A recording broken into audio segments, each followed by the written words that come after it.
நீங்க ஒருவேளை இந்த ஜெபத்துல இருக்கிற ஆண்டவருடைய பிள்ளைகளே, உங்கள் மனதிலே ஒரு திட்டம் வைக்கப்படலாம், ஒரு பிளான் உங்க மனசுல இருக்கலாம். ஆனா அந்த பிளான் உங்க மனசுல நீங்க கொண்டு வரும்போது நீங்க இது கிடைக்குமா, இது எனக்கு வாய்க்குமா, எப்படி இந்த சவுல் தன்னுடைய கழுதை கிடைக்குமா கிடைக்காதா, இதை நான் கண்டுபிடிப்பேனா, நான் எப்படியாவது கண்டுபிடிக்க வேண்டும் என்றுதான் என் குடும்பத்தை விட்டு கிளம்பினேன். ஆனா இது கிடைக்கிறது மாதிரி தெரியலன்னு அவன் ஒருவேளை விரக்தியாய் அந்த இடத்துல வந்தான்.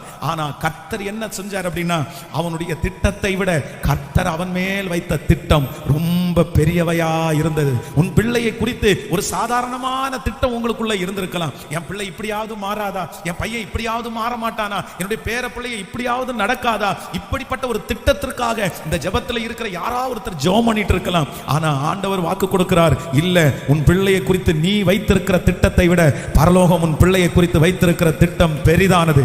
ஹல்லேலூயா. நம்புறவர்களுக்கு அப்படியே நடக்கும் என்று நான் நம்புகிறேன். உன் பிள்ளையை குறித்து கர்த்தர் ஒரு பெரிய பிளான கர்த்தர் வச்சிருக்கிறார். இன்று ஒருவேளை அந்த வாழ்க்கைக்கு அவன் வராவிட்டாலும் கர்த்தர் ஏற்ற காலத்திலே நிச்சயமாய் உன்னுடைய பிள்ளையை, ஓ ஹல்லேலூயா, அவர் அவன் மேல் வைத்திருக்கிற திட்டத்தை கர்த்தர் கிருபையாய் நிறைவேற்றுவார். ஹல்லேலூயா.